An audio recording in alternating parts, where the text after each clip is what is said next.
to the next 100 million shots in just 40 days.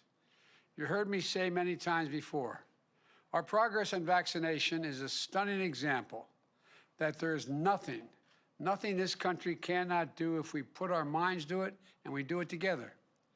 But as I've also said, I will always give you it straight from the shoulder. Our work is far from over. The war against COVID-19 is far from won. This is deadly serious. We share the sentiment of Dr. Walensky, the head of the Center for Disease Control and Prevention. The CDC expressed earlier today, this is not a time to lessen our efforts. That's what she said. We could still see a setback in the vaccination program. And most importantly, if we let our guard down now, we could see a virus getting worse, not better. You know, as many people as we've vaccinated, we still have more Americans left to go. You know, we will administer more shots in March than any country on earth. But even so, we have to give more shots in April than we did in March. Because we're in the life and death race with the virus that is spreading quickly, with cases rising again, new variants are spreading, and sadly, some of the reckless behavior we've seen on television over the past few weeks means that more new cases are to come in the weeks ahead. With vaccines, there's hope, which is a very good thing, to state the obvious. But people are letting up on precautions, which is a very bad thing. Look, to this point, cases have fallen 2/3 since I took office. Deaths have also fallen 2/3.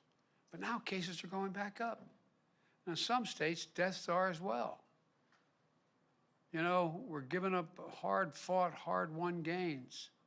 And as much as we're doing, America, it's time to do even more. All of us have to do our part, every one of us. So let me start here. First, this week, thanks to my administration's intensive work with vaccine manufacturers and distribution efforts, the amount of vaccines that are going to be available for vaccination sites will be a new record, 33 million doses of vaccine this week. By getting more vaccine supply to states, community health centers, and pharmacies, we can vaccinate the highest risk Americans even more quickly than we already are. And then we make it possible to open up supplies for all adults and try to beat the renewed spread of this virus. As a result, I'm also pleased to announce that we're on track this week, just 10 weeks after I became president, to achieve nearly 75% of Americans over the age of 65 getting at least one vaccination shot. When I took office on January 20th, that number was 8%. It's going to 75%. That's a lot of grandparents who are now able to safely hug their grandchildren. They couldn't do so just a short time ago. And with the supply we're releasing this week, just this week alone, there are more doses of vaccine available for seniors this week than any week thus far. So seniors, please, if you've not gotten your shot yet, get it this week. Get it. Second, I'm reiterating my call for every governor, mayor, and local leader to maintain and reinstate the mask mandate. Please, this is not politics. Reinstate the mandate if you let it down. And business should require masks as well. The failure to take this virus seriously, precisely what got us in this mess in the first place, risks more cases and more deaths. Look, as I do my part to accelerate the vaccine distribution and vaccinations, I need the American people to do their part as well. Mask up. Mask up. It's a patriotic duty. It's the only way we ever get back to normal. To cheer together in stadiums full of fans. To gather together on holidays again safely. Go to graduations, weddings. Third, I announced on March 11th, I direct every state, territory, and tribe to open up their vaccinations to all adults no later than May 1. I issued that order because moving beyond priority groups to enable all adults to get vaccinated is critical to having a July 4th that's closer to normal. I want this to come as quickly as possible. And I want to thank the governors, Democrats and Republicans, who have responded to this directive. In fact, the vast majority of governors have set open access dates even earlier than the deadline on May 1st. But in this race against the rapidly spreading virus, as fast as we are going, we need to go faster.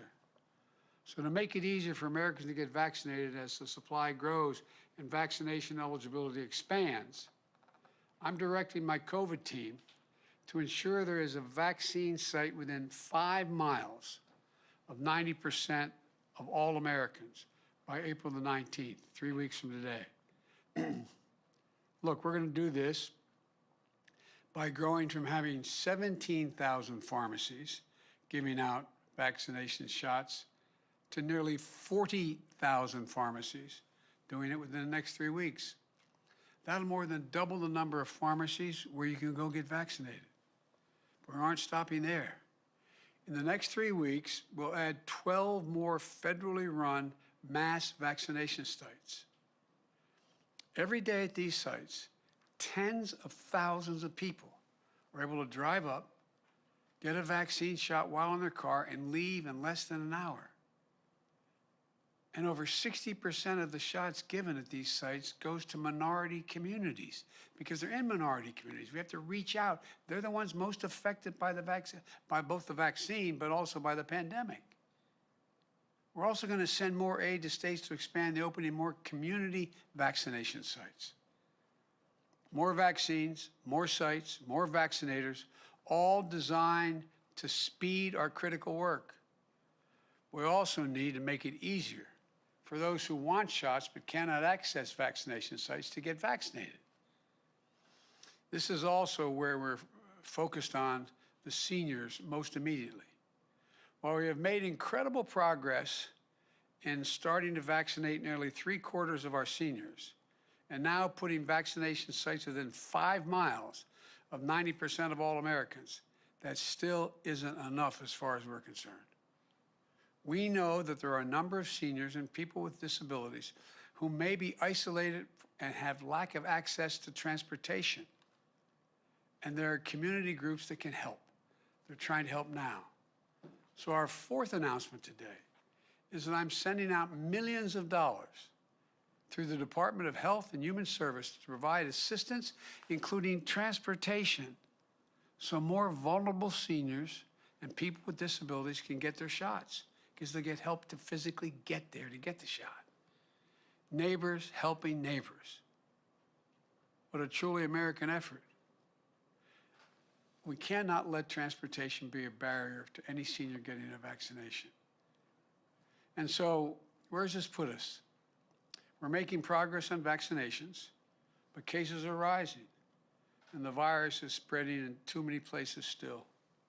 That's why today, I'm taking these steps to make our American turnaround story, our vaccination program, move even faster. Thanks to all the work we've done these past 10 weeks, the added steps I'm announcing today, with them, I'm pleased to announce that at least 90% of all adults in this country will be eligible to be vaccinated by April the 19th, just 3 weeks from now, because we have the vaccines. For the vast, vast majority of adults, you won't have to wait till May 1. You'll be eligible for your shot on April 19th.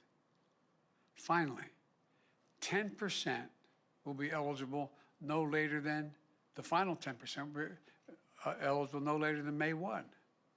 And as I just said, due to the steps we're taking today, 90% of Americans will be within 5 miles of a location where they can get a shot as of April the 19th. So we're moving toward 90-90 by April 19th. That is, by April 19th, 3 weeks from today, 90% of adults, people over 18 and over, will be eligible to get vaccinated. 90% of all Americans will be living within 5 miles of a place they can get a shot. And of course, it'll take time for everyone to get their appointment. It's a big country. And as fast as we're going, we still have a long way to go to finish this vaccination effort. In fact, we aren't even there. We aren't even halfway yet. But being at 90-90 just 3 weeks from today should give hope to the country. Let me close with this. The progress we're making is a significant testament to what we can do when we work together as Americans. But as I've always said, we still need everyone to do their part. We still are in a war with this deadly virus. And we're bolstering our defenses. But this war is far from won. Together we have so much to be proud of in the past 3 weeks, past more than 3 weeks, past 10 weeks. We also have so much to be sorrowful about. Nearly 1,000 Americans a day are still dying from COVID-19 as we approach 550,000 deaths in a single year. Until this country is vaccinated, each of us has to do our part. We have an obligation, patriotic obligation. Wash your hands. Stay socially distanced. Wear a mask as recommended by the CDC. And get vaccinated. Get your friends and family vaccinated when you can help. Now's not the time to let down. Now's not the time to celebrate. It is time to do what we do best as a country, our duty, our jobs, take care of one another, and fight this to the finish. We can and will do this, but don't let up now. Don't let up now. Thank you, and may God protect our troops. Thank you very much. And Dr. Walensky said she's scared of an impending doom with COVID cases on the rise. Are you? I just explained it, I think, thoroughly. I hope I did anyway. Thank you. Mr. President, do you believe that some states should pause their reopening efforts? Yes.